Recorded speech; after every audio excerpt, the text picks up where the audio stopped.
राधे राधे। मैं अभिषेक भटनागर अपने channel God is mind में एक बार फिर आपका स्वागत करता हूं। आज हम अपने श्रीमद् भागवत महात्म्य के दूसरे स्कंद का छठा अध्याय पढ़ने जा रहे हैं, जिसके अंदर श्री ब्रह्मा जी नारद जी से नारायण जी के विराट रूप का हाल वर्णन करेंगे। तो आइए मन लगाकर सुनते हैं किस तरीके से ब्रह्मा जी बताते हैं मेरे नारायण जी के बारे में। चलिए करते हैं आज के दिन की शुरुआत श्रीमद् भागवत के वर्णन के साथ। चलिए करते हैं। सुखदेव जी बोले, हे राजन, ब्रह्मा जी ने नारद जी से कहा कि नारायण जी के विराट रूप का हाल इस तरह है कि ऊपर के सातों लोग कमर के ऊपर, नीचे के सातों लोग कमर के नीचे, और उनका तनु समझना चाहिए। अग्नि मुख, वृक्ष शरीर के रोम, 10 दिशाएं कान, समुद्र पेट, सूर्य आंख, पहाड़ तनु की हड्डी, नदियां शरीर की नसें, हवा श्वासा, इंद्रादिक देवताएं भुजाएं, अश्विनी कुमार नाक, सब सुगंध नाक का छेद, आकाश आंखों का गोलक, दिन रात पलक भांजना, जल पैर, जगत का स्वाद जीवा, यमराज दांत, माया हंसी, लज्जा ऊपर का होठ एंड लालच नीचे का होठ, धर्म छाती, अधर्म पीठ, मेघघटा सिर के बाल, वर्षा का वीर्य पानी। उनके विराट रूप में समझना चाहिए। इसके सिवा और सब जगत के व्यवहार इसी रूप में वर्तमान है। इसलिए तपस्वी व ऋषिवर लोग नारायण जी का प्रकाश सब जगह एक सा समझकर किसी को दुख नहीं देते। हरा वृक्ष काटने से अवश्य समझना चाहिए कि परमेश्वर को दुख पहुंचेगा।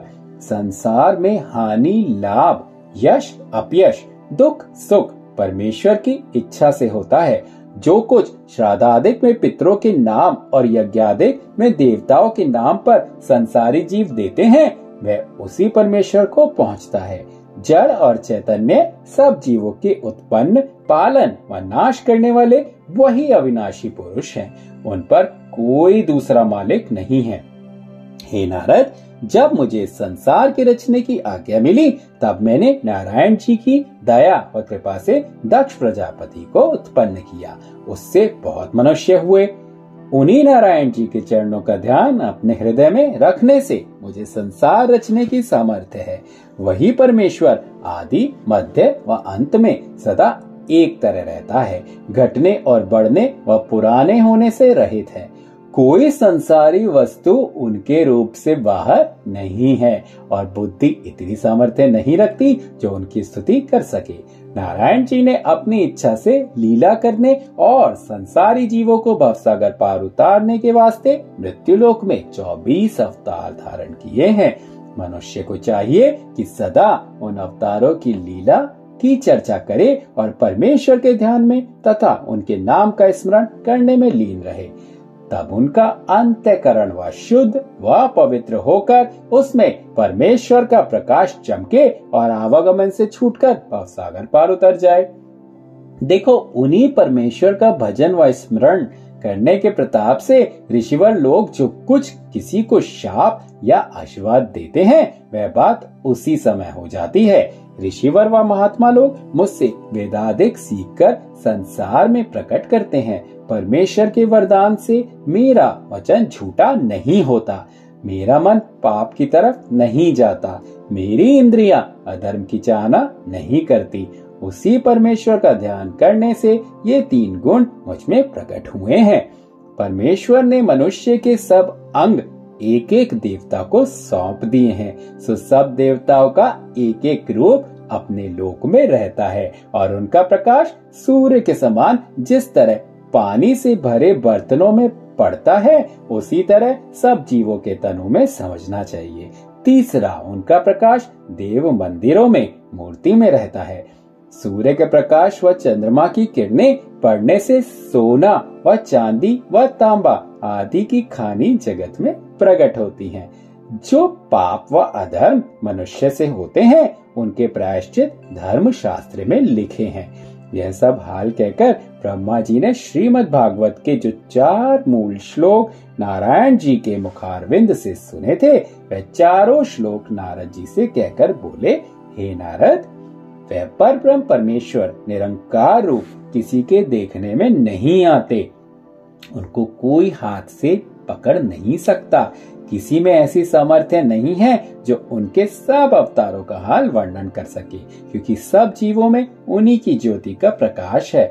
मैं परब्रह्म परमेश्वर के 24 अवतारों का हाल जो सगुण रूप संसार में धारण किए थे, अपनी बुद्धि के प्रमाण कहता हूँ। 7वां और बहुत महत्वपूर्ण अध्याय, ब्रह्मा जी का नारद जी से 24 अवतारों का हाल वर्णन करना। ब्रह्मा जी ने नारद जी से कहा कि पहला अवतार सनक, सनंदन, सनातन और सनत कुमार का मेरी नाक से उत्पन्न हुआ। वे लोग परमेश्वर के ध्यान में हमेशा लीन रहते हैं। उस तप के प्रताप से कई कल्प बीतने पर भी सदा 5 वर्ष की अवस्था के बने रहते हैं। दूसरा अवतार वाराह जी का इसलिए धारण किया कि जब मुझे संसार रचने के वास्ते आज्ञा हुई, तब मैंने नारायण जी की कृपा से कमल के पत्ते की पृथ्वी बनाई। सो हिरण्याक्ष दैत्य उस धरती को उठाकर पाताल में ले गया। जब मैंने वैकुंठनाथ से विनय किया कि धरती के बिना जीव कहाँ रहेंगे, तब उन्होंने वाराह रूप धरकर पाताल में जाकर हिरण्याक्ष को मार डाला और पृथ्वी को बाहर लाकर अपनी महिमा से जल पर स्थिर किया। सो यह धरती कर्मों का फल देने वाली है। जैसा शुभ या अशुभ कर्म कोई करे, वैसा फल पावे। तीसरा अवतार यज्ञ पुरुष का लेकर संसारी राजाओं को यज्ञ करने के वास्ते राह बतलाकर कृतार्थ किया। चौथा अवतार है ग्रीव का धारण करके पाताल में जाकर मधु कैटभ दैत्य को मार डाला और जो वेद वह दैत्य चुरा ले गया था, उसे लाकर मुझे दिया। 5वां अवतार नारायण जी ने मूर्ति नाम कन्या से धर्म ऋषि वर्षे धारण करके बद्री केदारनाथ उत्तराखंड में बैठे हुए इस इच्छा से तप करते हैं, जिसमें संसारी लोग मुझे तप करते देखकर आप भी परमेश्वर का तप व स्मरण किया करें। 6ठा अवतार कपिल देव जी का मुनि का लेकर अपनी माता देवहूति को सांख्य योग का ज्ञान सिखलाकर मुक्ति दिया। 7वां अवतार दत्तात्रेय जी का लेकर राजा यदु को ज्ञान सिखलाया, जिसके प्रताप से मैं मुक्त हुआ और दत्तात्रेय जी ने 24 गुरु किए। उनका हाल 11 स्कंद में लिखा है। 8वां अवतार ऋषभ देव जी का लेकर सरावगी व जैन धर्मियों की जाति संसार में प्रकट की। 9वां अवतार राजा पृथु का लेकर अपने पिता बेन को नरक जाने से बचाया और गौ रूपी पृथ्वी को धोकर दूध के समान सब औषधियां उसमें से निकाली।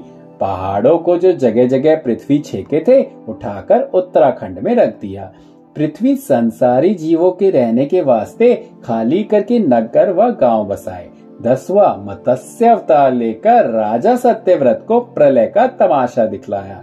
11वां कच्छप अवतार का धारण करके समुद्र मथते समय मंदराचल पहाड़ अपनी पीठ पर लेकर समुद्र से 14 रत्न निकाले। 12वां अवतार धनवंतरी वैद्य का लेकर रोगों का नाश करने के वास्ते समुद्र से औषधियां निकाली। 13वां अवतार मोहिनी का धरकर दैत्य को अपने रूप पर मोहित किया और अमृत का कलश जो उन्होंने धनवंतरी वैद्य से देवताओं का भाग दिए बिना छीन लिया था, लेकर वह अमृत देवताओं को पिलाया। 14वां नरसिंह अवतार धारण करके हिरण्यकशिपु को मारा। 15वां वामन अवतार धर के 3 पग पृथ्वी बलि से दान लेकर देवताओं को दिया। 16वां अवतार हंस पक्षी का लेकर सनत कुमार को ज्ञान सिखलाकर उनका गर्व नष्ट किया। 17वां अवतार नारायण का अवतार लेकर ध्रुव भक्त को दर्शन दिया। 18वां हरि का अवतार लेकर ग्राह से गजेंद्र के प्राण बचाए। 19वां अवतार परशुराम जी का लेकर जो दुष्ट पृथ्वी पर हरि भक्तों को दुख देते थे, उन्हें मार डाला और 21 बार क्षत्रिय राजाओं को दूसरे क्षत्रियों समेत मारकर उनकी पृथ्वी छीनकर ब्राह्मणों को दान कर दिया। 20वां अवतार रामचंद्र जी का धारण करके पापी रावण को दूसरे राक्षसों समेत जो गौ व ब्राह्मण को दुख देते थे मार डाला और लंका राज्य विभीषण को देकर हनुमान जी को यश दिया। 21वां अवतार वेद व्यास जी का धारण करके संसारी जीवों को भव सागर पार उतरने के वास्ते 4 वेद, महाभारत और 18 पुराण बनाए। 22वां अवतार श्री कृष्ण जी का लेकर कौरवों व पांडवों से महाभारत कराया। कंस, कालियमन, जरासंध आदि अधर्मी राजाओं को मारकर पृथ्वी का भार उतारा। संसार में बहुत सी लीलाएं की, जिसका वर्णन दशम स्कंद में लिखा है। 23वां बौद्ध अवतार लेकर दैत्यों का यज्ञ करना वारण किया।